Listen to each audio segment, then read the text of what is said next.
All right, hi everybody. Welcome back to class. Today we're going to talk about Chapter 8, which is species counterpoint. So species counterpoint is sort of the style of writing that was done way back in the day during the late medieval, early Renaissance era. So we're going to sort of talk about some of that. Let's see if we can get a little better shot of the board. And yeah, we'll get started on that. We're going to spend 2 weeks on this chapter because it's actually a lot to take in. And yeah, so we're going to take our time a little bit. So there's not quite the rush that we have for the rest of the semester. But I've decided to break this one up because it's a lot. So we're going to talk about a couple of terms that you need to know first of all. The first is called a cantus firmus. So cantus firmus, it's either written by the composer or it's a fixed sort of cantus firmus. Somebody else has written it and they're using it as their baseline. So it's called cantus firmus.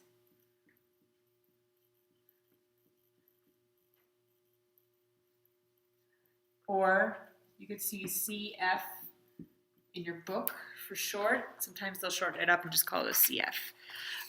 So an example of one is, write this one down right here. It's going to be all whole notes on the bottom. So let's see.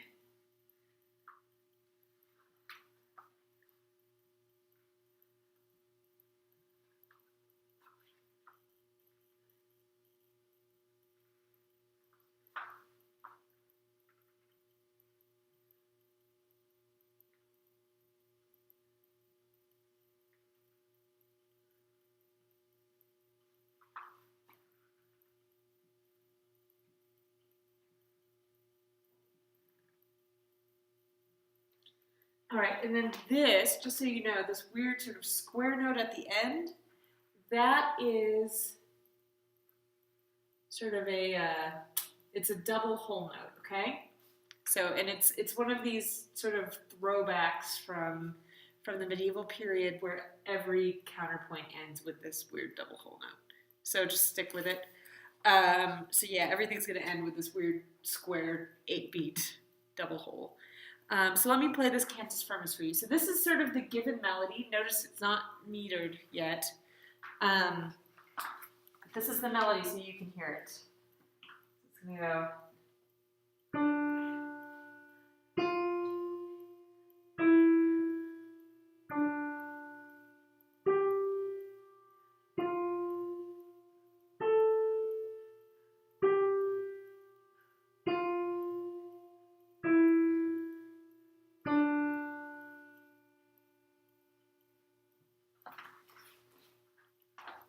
All right, so that is your cantus firmus, so that's what you're working with.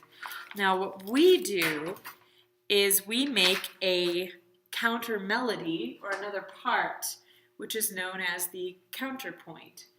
So, and that's when we're referring to counterpoint, that's what it is. It's this play between the cantus firmus and the other melody, otherwise known as the counterpoint. So down here we've got cantus firmus,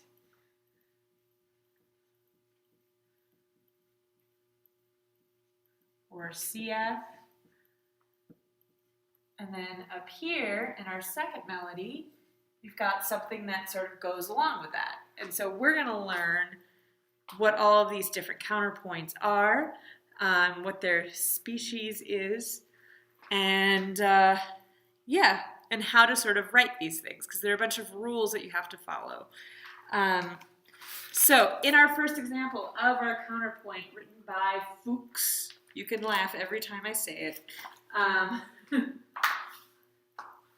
So there are 5 types or species of counterpoint. I don't know why they call them species, but that's what they call them. So there you go. And I'm going to show you what each of these are. All right, so it's actually pretty easy. First species counterpoint. So this is first.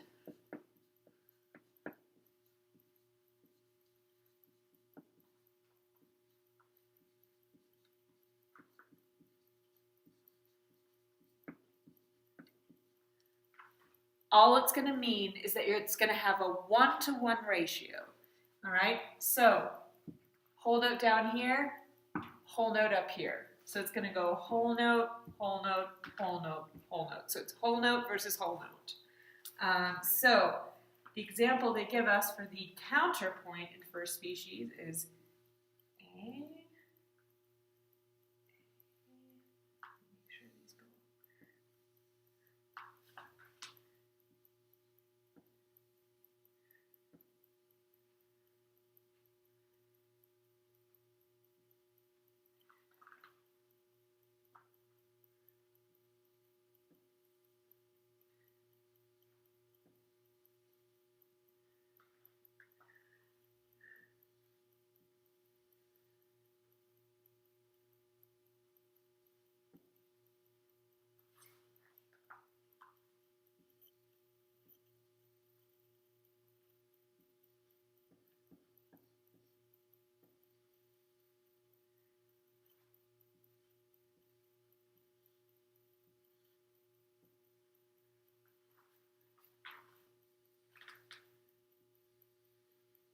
All right, so we've basically got our cantus firmus, and then you've got your counterpoint, or the counterpoint to the cantus firmus. And I'm going to attempt to play these two together. I don't know how far I get, but we'll see.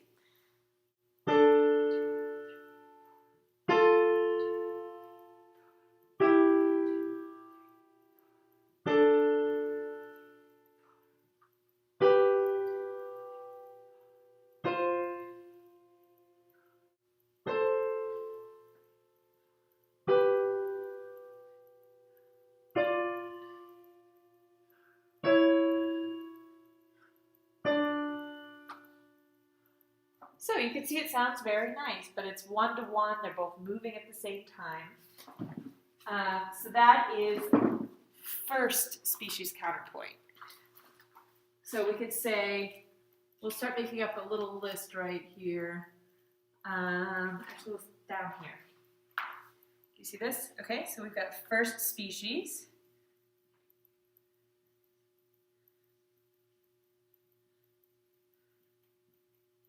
One to one. All right?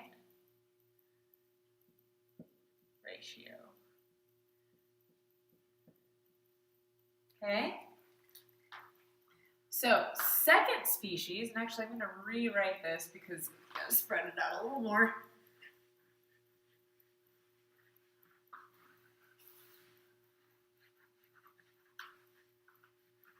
So second species is just going to be, as you can imagine, a 2-to-1 ratio. So instead of having a whole note to a whole note, for every whole note, you'll have 2 half notes. So here's our cantus firmus again. Spread out a little more, so I don't have to rewrite it a million times.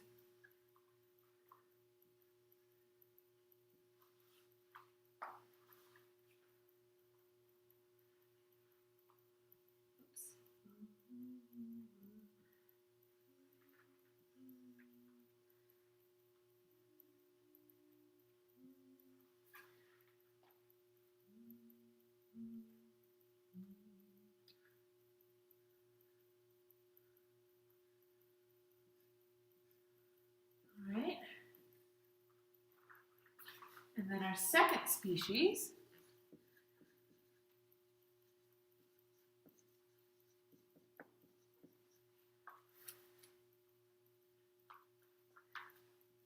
is going to be all in half notes.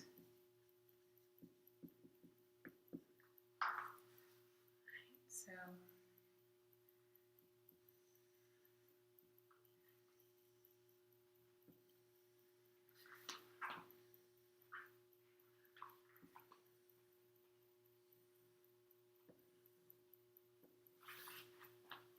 bear with me.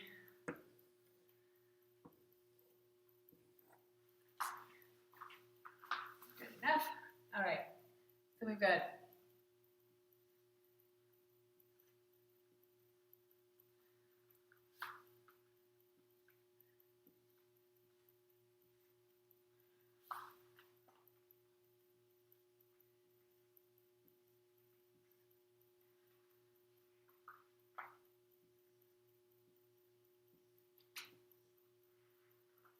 And you can follow along. This is example 8.3 in your book if you need it.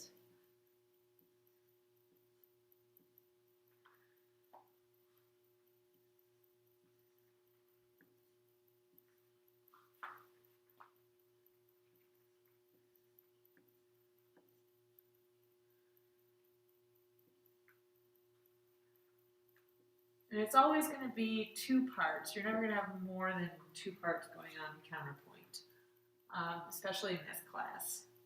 So it's always sort of, you know, two parts singing.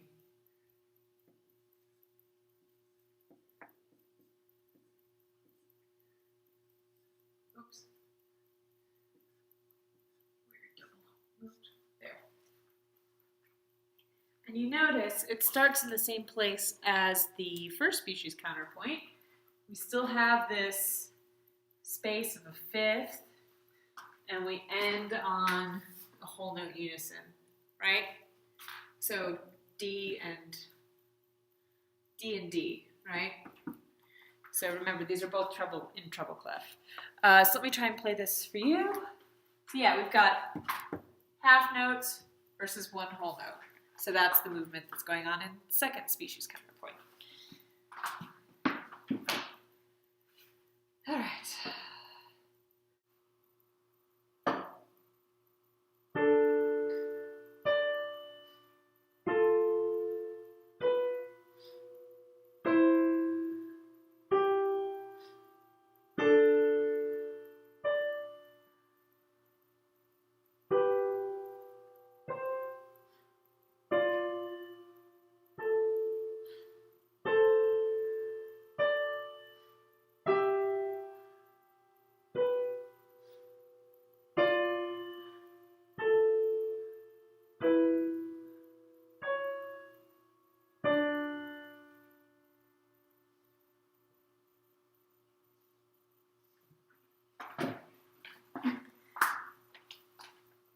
All right, so that is second species counterpoint. So you could hear the half notes versus the whole note in the movements.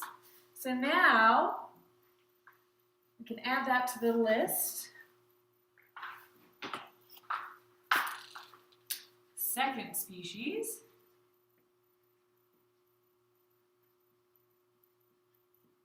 is it's a 2-to-1 ratio, right?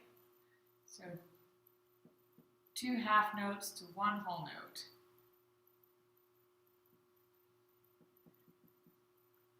Okay, so 2-to-1 ratio, our little tally up there.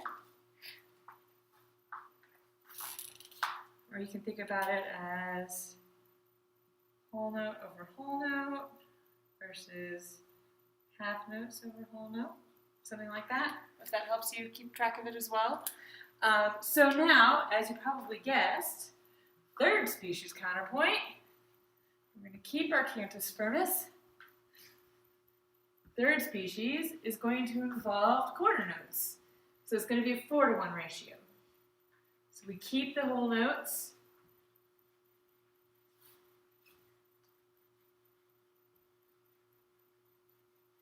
This will probably stay the same, whatever. And that last note always matches, so this one is always going to be a weird double whole note. It's never going to be something else, except for when we hit fourth species, but we'll get to that.